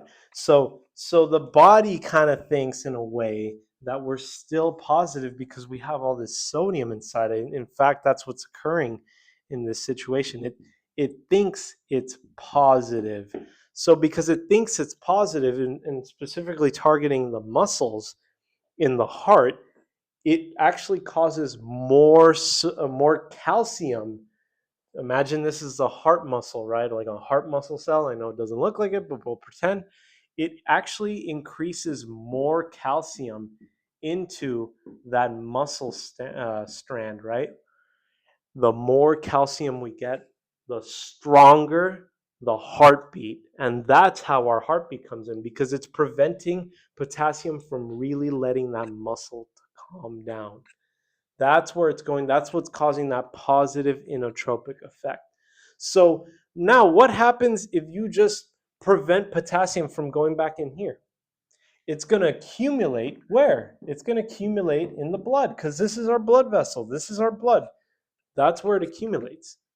This is why if you take potassium supplements, if you have CKD, if you are taking a potassium sparing diuretic, spironolactone, like said, if you're taking an ACE inhibitor because it's preventing that aldosterone function, right? You have already a high amount of potassium. This will just make it more, because now you're blocking potassium from going back into the cell. So that's where that's occurring. Now we know why. Now, why is it that if we use a loop diuretic, we get hypokalemic? Now, if you were to rewatch the video from before about diuretics, I explained why you lose so much potassium. Because now, is that potassium going to stay right there, or is it just going to keep going in the blood? It's going to keep going in the blood. It's not just going to hang out right here for a bit. It's going to keep going in the bloodstream, because our bloodstream is never stopping, right? So where is that blood going to eventually go to? It's going to go to the kidney, where if you're on a loop diuretic, you're going to lose a lot of potassium, because that potassium didn't hang out right here. It kept going. Essentially what happened. So now that's essentially why it leads to high levels of potassium in the blood. Or again, by association, because of diuretics, it can lead to that as well. So now that that was explained, now we know why the heart beats so strong. Now, in a different way, there's another way to knowing too, because we just went over the mechanical effect of digoxin. Now we're going to talk about the electrical thing. So it suppresses the SA node. Now, if we can recall from anatomy and physio, the SA node is the topmost node, right? It's the SA node, AV node, then the bundle of His or bundle branches, then the Purkinje fibers. So it works its way down like this, right? It's diagonal. So if you suppress the SA node, you're kind of forcing the heart. What's really running the show? The electrical current in the heart. That's what's telling the heart when to pump, when to work it, when to work harder. That's what's going on, right? So if you're suppressing the SA node and you're preventing it from sending messages, you're telling it to calm down. This drug is so cool because it legit forces your body or your heart to slow down in that specific way. So it slows the electrical conduction, right? So if you now alter the SA node, you're going to calm the AV node, you're going to calm that bundle branch, and then the Purkinje fibers, and so on and so forth. So that's where that's occurring. And that's why digoxin has a bit of a way to help out with a dysrhythmia, because you're kind of like, it's not a full-blown reset, but it's kind of like a reset. We're like, hey, here, put your head forward. Like, this is where we got to go because you don't know where you're going. That's kind of what's occurring. Um, I hope the diagram was helpful. I hope that kind of cleared it up, because without the diagram, it come to realize it makes it a lot more confusing. So I really hope that that cleared a couple things. But if anything, you guys can use online resources to find just like a quick review of action potential and what's occurring with the sodium potassium pump specifically and things like that. So biggest thing with digoxin, and digoxin is extremely important because it's a very strong drug, so we got to be careful with it. You got to take the apical pulse. One of the nicest things is my girlfriend. She taught me about ATP, things to be mindful for digoxin. ATP, apical heart rate. You're gonna get it. You're gonna get it for a full minute, right? You would listen to it. You would do your thing. Listen to it for a full minute, and make sure that the heart is above the 60, right? Because again, this drug is basically a bradycardic drug. If you think about it, if they're bradycardic, do you want to give them a bradycardic drug? Probably not, because now you're going to kill them. So there's A, right? Apical pulse. T, toxicity. P, monitor potassium levels. So digoxin, think ATP. Apical pulse, toxicity, potassium levels, right? So another thing too, you got to check your serums. Big thing with digoxin, again, it has a very fine line when it comes to safety. It's a very like narrow safety margin. So you want to probably be careful and have a mind, keep the levels, and usually the level is 1.8, right? 1.8. I think 18 for some reason, so I just 1.8. Um, Other than that, if the level's higher, you want to prevent digitalis toxicity. We'll talk about that in a moment. You want to have caution with older people and pediatric patients, right? Mainly because they lack the renal or hepatic enzymes to break it down. Makes sense too, right? Because kids haven't fully developed it and older people have lost it, right? So this is a very potent drug. Big thing, right? Biggest thing, biggest adverse effect is dysrhythmias. And again, it's through association of hyper or hypokalemia, right? Look at that.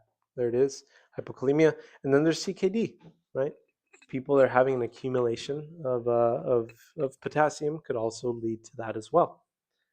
And then the diuretics causing hypokalemia, again, you have to just be careful, especially the loop ones, right? We went over that as well. So that's just more review.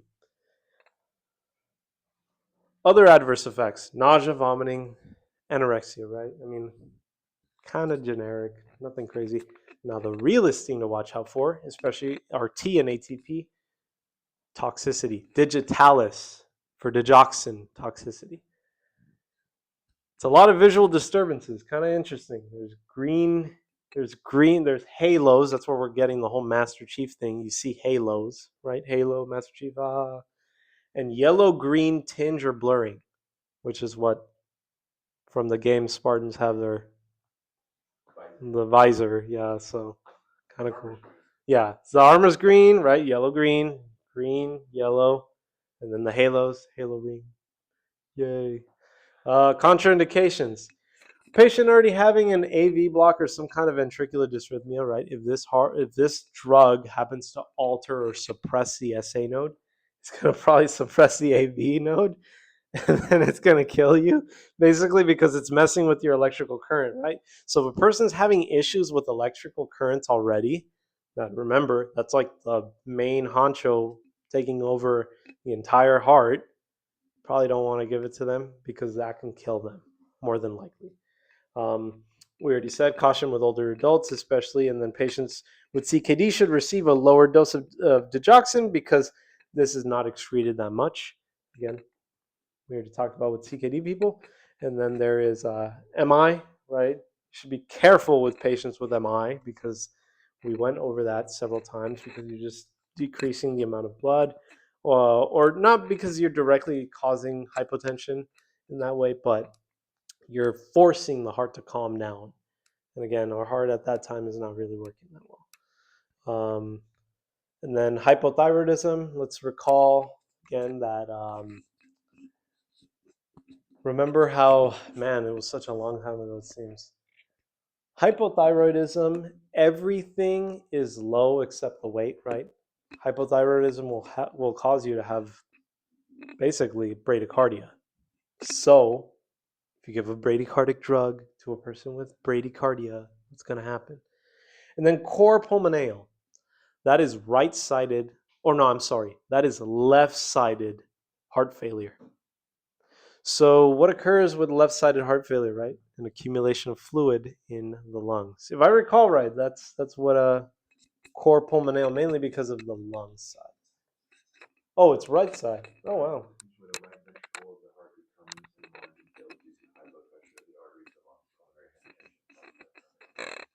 Correction. That is the right side of the heart. Huh, I would have thought it was the left because of the lung part, but never mind. Right side. I guess it makes sense. Right ventricle going straight into the heart. Or I'm sorry, going straight in from the heart to the lungs. Makes sense. Okay. So yeah, cor pulmonale kind of makes sense. I guess you're messing with everything going on, right? Or forceful beats, right? You're making a much more stronger beat. That's an extra bit of pressure going to the lungs, and if they're already kind of suffering a little bit, then you're gonna make it worse. So that's where that's. So cor pulmonale, right-sided heart failure. Drug-drug interactions. There's a lot going on right here, but we can kind of break it down, right? So diuretics can cause hypokalemia, right? We talked about it. Loop diuretics, ACE inhibitors. We already talked about this. They cause hyperkalemia. ACE inhibitors, spironolactone, potassium supplements. We went over that already. Other positive inotropic drugs increases heart contractility. What did we say inotropic means? Stronger heartbeat. Of course, if you take one, put them together, they're gonna make it stronger. Use with beta blockers, additive bradycardia, makes sense. You're suppressing the SA node, so you're making the heart slower. Beta blockers do that as well, but they're doing it in the sympathetic nervous system way. So there's that. Antacids and cholesterol lowering drugs decrease absorption. That's kind of standard. I mean, we learned that like about the take it 2 hours before, 4 hours after. So that's basically what it's talking about. And then if calcium is administered with digoxin, it increases the risk of dysrhythmias. Again, that's pretty standard. We talked about that in our electrolyte stuff. Again, calcium is very big on electrical and muscle work, especially in the heart. Of course, if you give something like that, that's already forcing more calcium into cells, you're running the risk of causing a dysrhythmia. And then this is what's kind of unique. So quinidine, verapamil, and amiodarone, and alprazolam will decrease the distribution. Basically, long story short, it causes digoxin toxicity. That's basically what it is. Now, I am somewhat familiar with amiodarone. That one is an antiarrhythmic. So basically for arrhythmias, right? So I'm assuming all of these are as well for association. Not sure, but I'm imagining. It kind of makes sense if they're antiarrhythmics and then they're causing that, right? This can cause a dysrhythmia, kind of increases levels and stuff, so it might kind of keep things held at bay. Just long story short, if you see amiodarone or any of these, just know digoxin toxicity, basically. From there, we'll move on to the next stuff.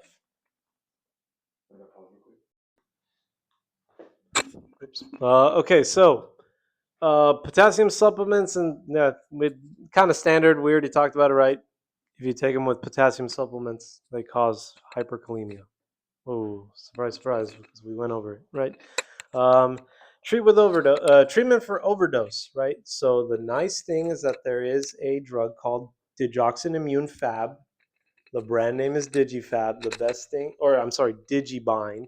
The best thing to recall is that think bind to digoxin, and the way it works is that it contains antibodies specific for digoxin. So legit, it binds to it, just like our immune system's antibodies bind to foreign pathogens. And that's essentially it with that one, right? So now we have our beta adrenergic, androgenergic blockers. Say that fast 5 times, right? This one, slow the heart rate, reduce blood pressure. Same thing that we saw. Inotropic effect, right? So I guess it kind of makes the heart beat a little harder, right? Helps out with heart failure in that way. When used with anti-diabetic drugs, it can mimic hypoglycemia, so you have to be careful with that. If I recall, that's how it was said. And then you have to taper off of this drug slowly because it causes rebound chest pain at times. So, interesting thing, rebound chest pain, rebound hypertension. The only one that's really unique is that nifedipine with the rebound hypotension. So that's kind of weird how that does it. Direct vasodilators, right? There's a minor role in heart failure treatment, but they're just to lower the blood pressure, like how we mentioned earlier. Nifedipine. Here's our last drug for this heart failure chapter. So this is a last line drug. It's a very toxic drug, and it's not really used for very long. Actually, it's like kind of a 2 to 3 day kind of drug. It's called Milorone. It's Primacor. So it blocks the phosphodiesterase enzyme from working, right? Increases calcium contraction. It actually has a very similar effect like digoxin. However, it does happen to cause a stronger heartbeat, but it doesn't really do the lowering heart rate. It actually does more vasodilation.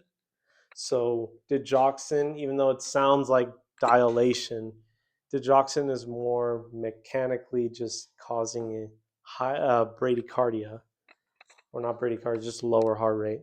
And then they're both going to be doing that stronger heart rate, that positive inotropic effect. So we'll there's not even much about this one actually. It's just this little piece right here. So really, again, all it's really doing is just causing that stronger heartbeat and vasodilation. Um, Same effect, and then short-term therapy. This one does have a lot of effects for hypokalemia, so a lot of dysrhythmias, which is very occurrent with this drug that I looked into, or when I looked into it, and then hypotension as well. Kind of makes sense. A lot of these, their side effect is hypotension. I mean, after all, what do we do in our farm lab? Um, we're giving a certain like a I think it was I forgot what it was, but it was like a anti blood pressure med, and then you said this it's for blood pressure, but the side effect is low blood pressure, or it's for high blood pressure, but the side effect is I'm getting into too much. It's been a long day. This is just a quick review of every single drug that essentially does something to help out with heart failure, right? We have our androgenergic blockers, our beta blockers, our alpha blockers. We have vasodilators that help lower that pressure. We have phosphodiesterase inhibitors, which are basically the Milorone, right? That makes a positive inotropic effect, right? Because you're forcing the heart. So the positive signs are to help or assist the heart work better, work efficient.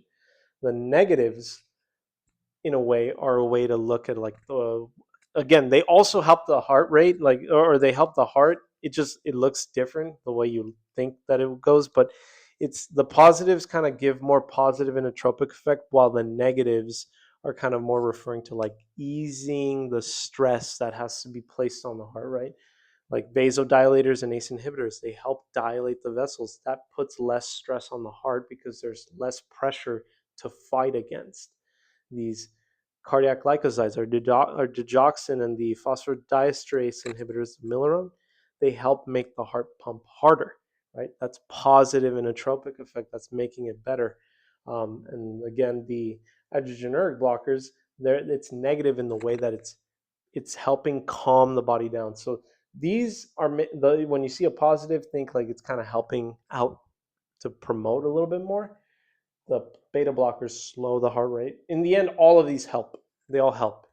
Don't get confused with the negatives. There's just more to help out. Negative, positive. There's just more to point out what's occurring, right? This is promoting, right? Stimulation. That's stimulation and inhibition. That's what it's referring to. So you're stimulating with diuretics, urine output. You're inhibiting constriction for vasodilators. You're stimulating heart contraction in these two, the digoxin and Miliron, and you're inhibiting sympathetic response for the heart in beta blockers and stuff. Last couple things to talk about, right? Treatment goals, I don't really think they're symptoms. They're more treatment goals rather than treat symptoms. The treatment goals are to slow the heart rate, right? Because you're lowering the cardiac workload. If you lower the workload, you have less oxygen demand, and that increases cardiac output.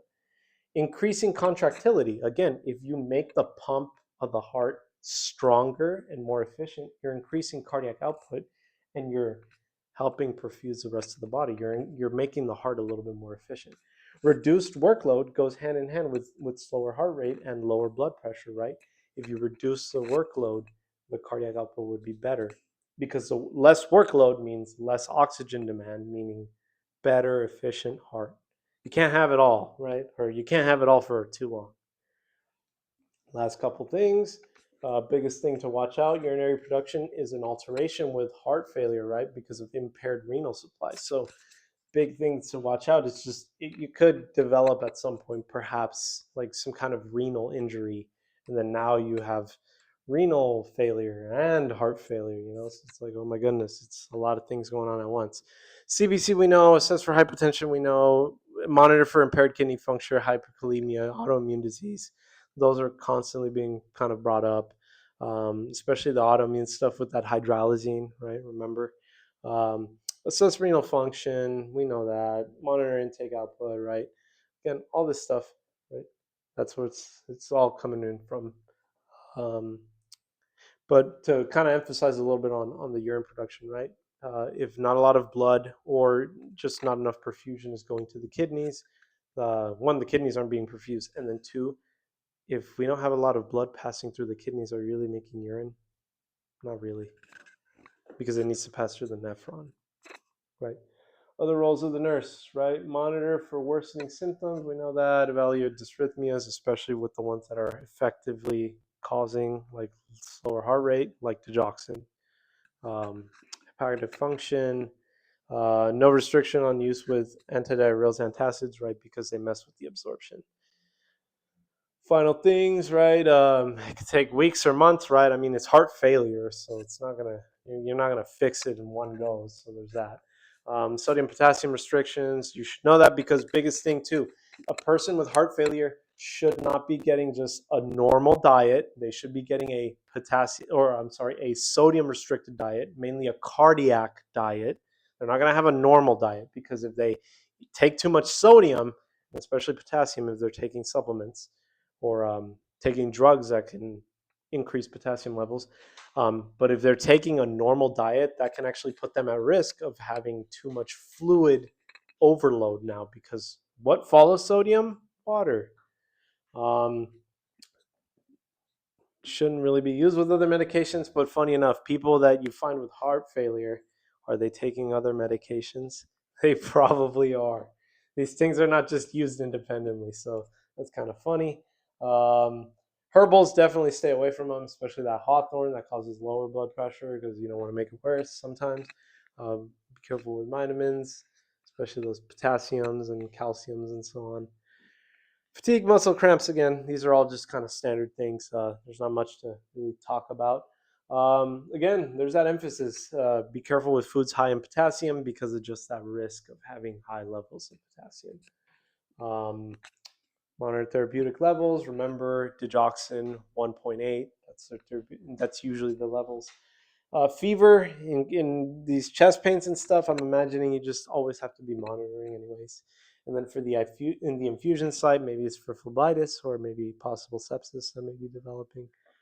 And now finally, we're at the last leg, last farm-related medicine thing for our thing. We're tired.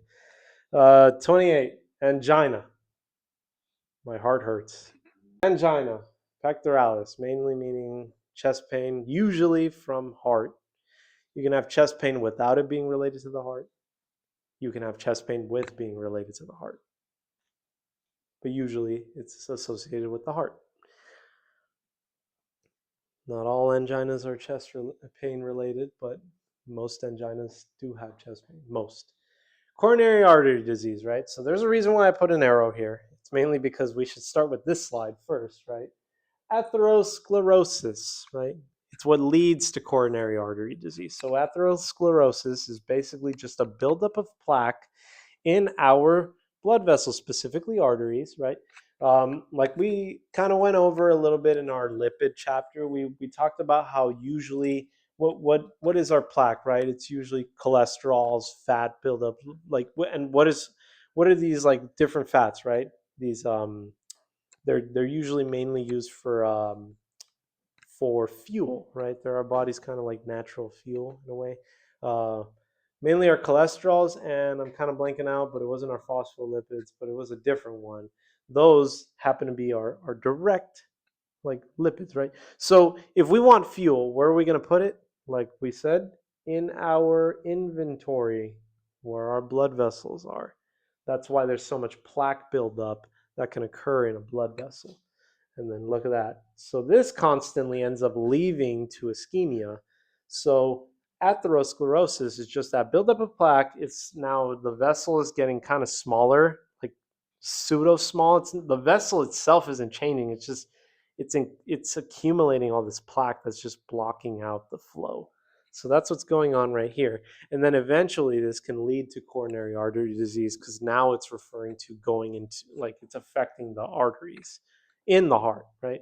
And then it causes myocardial ischemia. Again, now we all kind of typically know what ischemia is. It's just a blockage that's preventing proper flow into the heart. Blood flow to the heart, right? Look at that.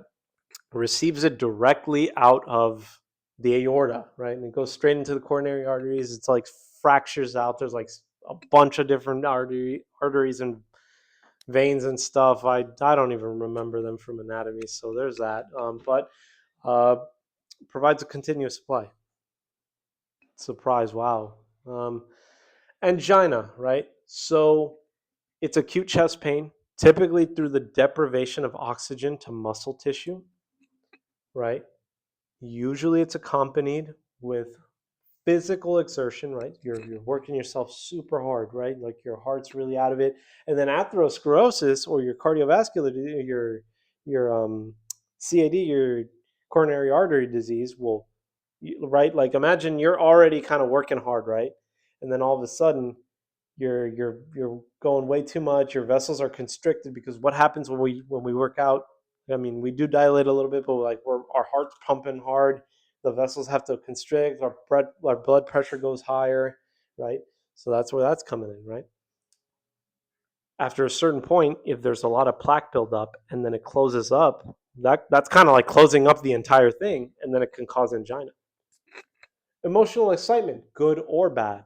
That I would imagine is associated with just sympathetic nervous responses, right? Like if a person gets like I mean, have you ever had like someone tell you like a certain amount of news or you feel a certain way and you feel like this like heat or like flush go through you? It's more than likely what that's coming in. And then what happens when we stimulate our nervous system, or specifically our sympathetic?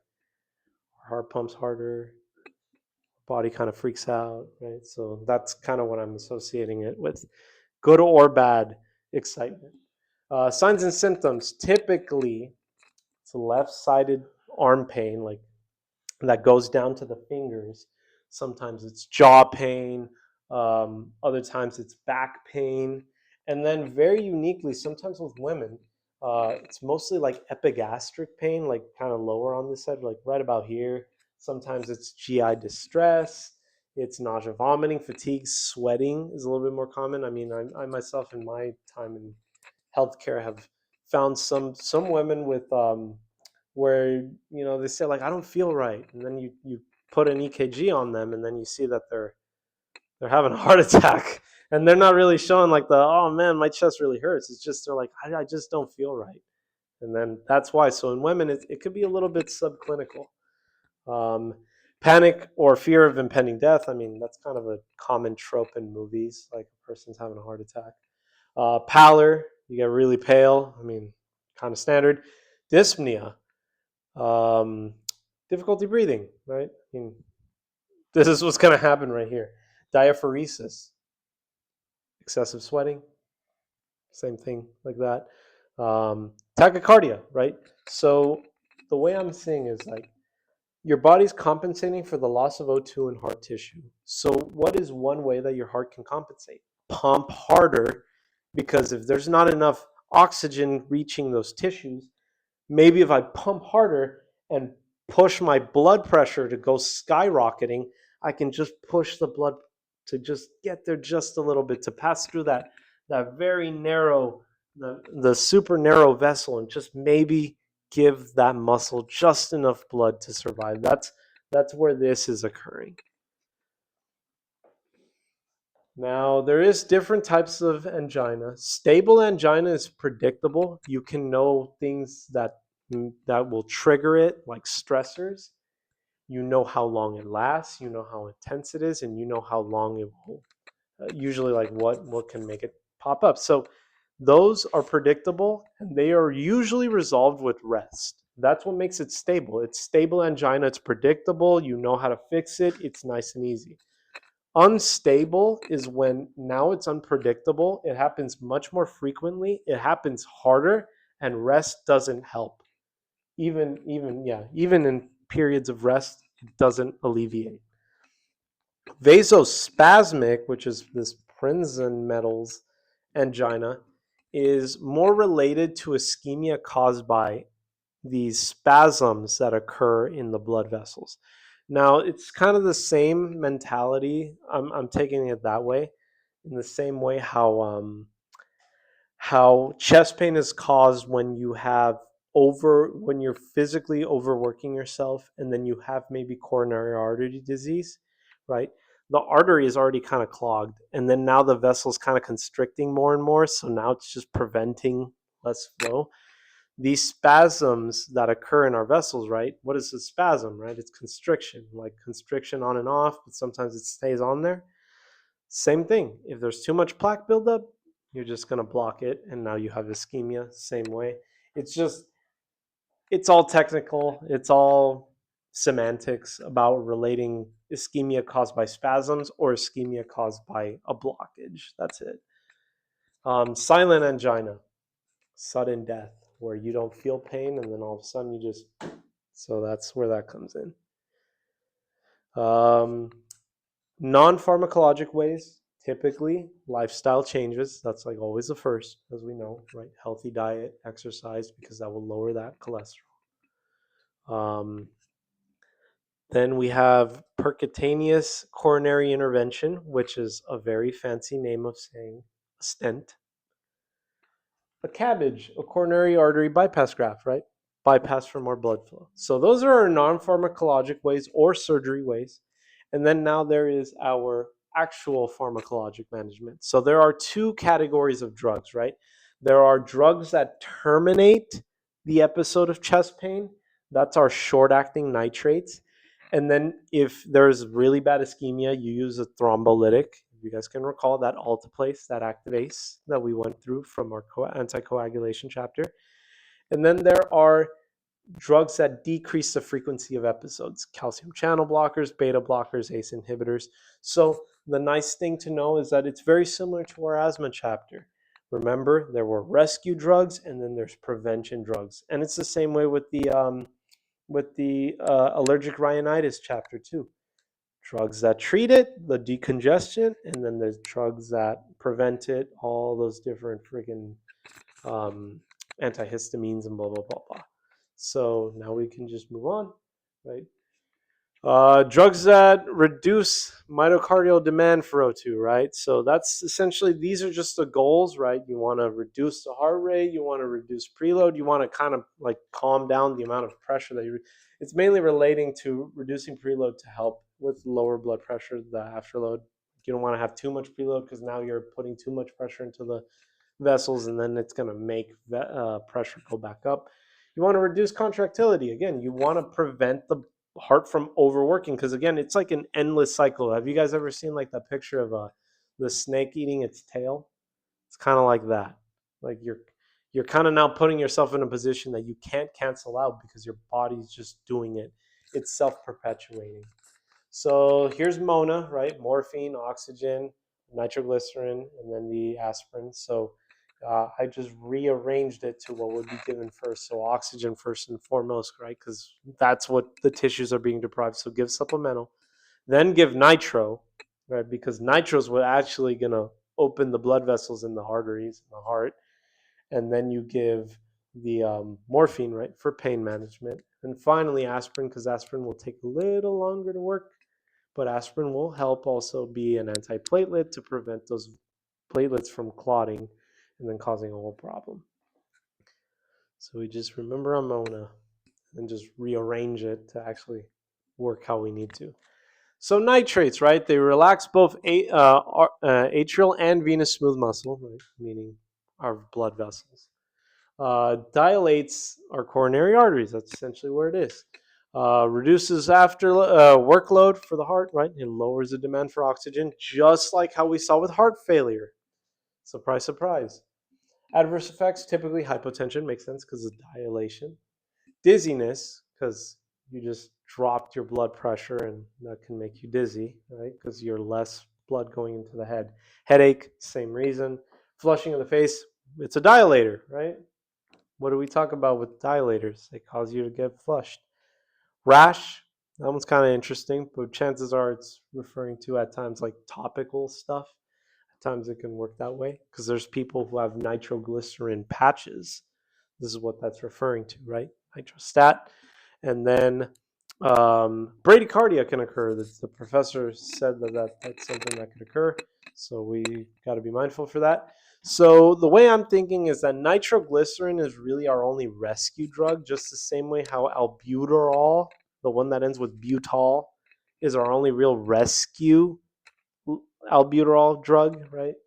And then there's other utols, but they don't end with butyl, right? They might end with tol. So same way how I'm looking at isosorbide, and these different dinitrate and monotrate, right? Or dinitrate, mononitrate, right? I'm sorry. Um, so these are long acting. I will highlight them just to point them out better, but your short acting will always be nitroglycerin. Your long acting nitrates are your isosorbide, dinitrate, or mononitrate. Yeah, so prophylaxis, if it has isosorbide, prophylaxis makes it easy. Nitroglycerin, rescue. And you know what? Nitro, like danger, nitro, freaking fire, like crazy stuff. We'll consider that one. Okay? Yeah. Beta blockers, they're just meant to lower the workload in the heart. They slow it down, they reduce contractility, they cause that fatigue. Insomnia makes sense because you're lowering the body, right? You're like kind of toning it down with sympathetic responses. You're causing drowsiness, impotence. Biggest thing I want to remind, or never really brought it up until now, a lot of these blood pressure meds, especially the ones for heart rate, cause impotence in men. So there's that. Um, bradycardia, confusion, again, all that stuff because you're altering blood from really like, oh, again, you're altering the pressure, you're dropping the pressure in some ways, you can cause confusion if it gets that bad. Atenolol, we got tenomorphin, and then metoprolol, Lopressor. So The tenormin for atenolol is a little kind of harder to for me to kind of think off at the top of my head, but we'll try to come up with some kind of picture for it. But metoprolol, Lopressor, I kind of think like metropolitan. I don't know why, like metropolitan. It's like Lopressor.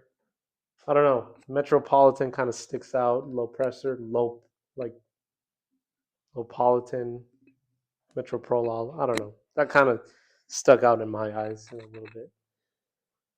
I'm exhausted. Calcium channel blockers, same thing, prophylaxis. Again, all of these for the most part, prophylaxis. This one's prophylaxis by just reducing that workload because you're depriving it from having the calcium to actually allow to have the heart work over like way too much, right? You bring more oxygen because you're reducing that workload, right? Like you're calming the heart down. Now the oxygen can kind of catch up. Hypotension, bradycardia, heart failure, right? I mean, that could occur too because you're preventing the main source of fuel for the heart to work. It's like a use it or lose it kind of situation. That's where that comes in. Then you have the headaches, dizziness. We already went through that. Edema. Yeah.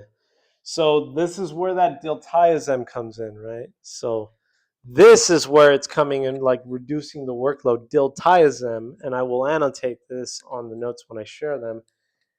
Remember, diltiazem is a cardiac channel blocker, but it does not end with peen, right? Because usually they end with peen, right? So it's not amlodipine, it's not nifedipine. It is diltiazem. That means it's non-selective. That means it will lower the heart rate and the blood pressure too. That's where that reduced workload occurs from. I'll write that down here to help remind that. This is oh yeah, it does. Yeah, yeah. It helps with Wait, no, that's nifedipine because it never touched on diltiazem until right now. Yeah. This is just a quick little like. It's the same thing as a heart failure one. It's just showing the different drugs that can help with it. Calcium channel blockers, organic nitrates. Remember, these are specifically our rescue drugs, especially our short-acting ones. Beta blockers, right? Because they force the heart to calm down. Calcium channel blockers, again, same thing. It's helping out in that way. So this is kind of a good review to know which drugs are specifically for chest pain. But always remember that the rescue one is our organic nitrate. It is not, you don't give a beta blocker just to calm them down from like having an active episode of chest pain. And remember, even then, you walk a fine line. It's always your nitrates first, and your rescue nitrate, your nitroglycerin, really first. Remember, Mona. These are just more prophylaxis. Then you have an infarction, right? Myocyte. Really, the biggest thing is it's a heart attack. That's what it is. And the big thing that I just noticed was just cells die in 20 minutes without oxygen. Thrombolytics, again, rescue drug, but first obviously give nitro, but if the clot's too big, a thrombolytic can occur, right? And it can be given because if a clot is specifically causing the MI, then you could use it to break down the clot and stuff. So there's a retiplase, but it's similar to alteplase, right? And it ends with vase at the end. Then finally, a couple last things, right? So nitrates, again, vasodilation. These are just like kind of the pathway of things, how they go. This is just a review, nothing really crazy. It's legit just supplemental information. There's just the whole, you give it 3 times every 5 minutes, so basically for 15 minutes. She did say out loud about the whole call 911 thing, so that maybe might come up on the test, maybe. There's beta blockers, right? They slow the heart rate. But remember, beta blockers, what do we say? Beta 1, beta 2.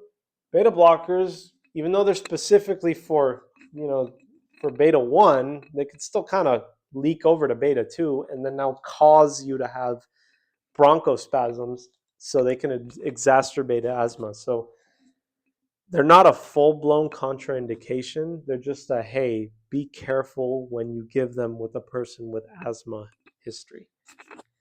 Then finally, ACE inhibitors, right? They relax the smooth muscle, kind of more of a longer term drug, right? And it's just helping out with that. Role of the nurse, I mean, same thing. Just IV nitrates have the greatest risk for hypertension. Makes sense. Very potent. Um, Alcohol is contraindicated because it has a dilation effect. If hypotension occurs, why would you give a nitrate? That's going to tank the patient and then they're going to die. Careful with lifestyle dietary. Remember, sodium restricted diet, exercise, kind of prevent or try to prevent or be mindful of your body if you know when your angina can occur. And then finally, the last slide. Oh my gosh. Okay, so yeah, careful for increased risk of bleeding, right? Especially on thrombolytics. Start IV lines, blah, blah, blah. I mean, kind of standard, especially if the person's having chest pain. Monitor intake and output. Assess for dysrhythmia. I mean, any person with cardiac related issues should get an EKG. That is important. They should be on the monitor ASAP because I know, which is kind of crazy. Yeah, because they need to be on a monitor like as soon as possible because the faster you catch it, the more likelihood of survivability. And assess for neurologic status. A lot of people, again, if it gets that bad, they start getting loopy. So long story short, we're pretty much done. Biggest thing, again, I'm not really sure if we're going to make a video for the last 2 chapters because, again, it's just referring to how a med gets approved and then, like, considerations for lifespan. So I don't really know if we're going to make a video for those. But all in all, I hope all these videos have been helpful. Sorry for being, like, so freaking out of place, out of order sometimes. It's just I'm learning as we go too. So I appreciate all the kind words said by everybody, and I'm hopeful that I've at least helped get a better understanding of this. So thank you again for everybody for all the support, and I really hope that we can all pass through this stuff so we can move on to the next thing. So take care, okay? See ya. Finally an appearance.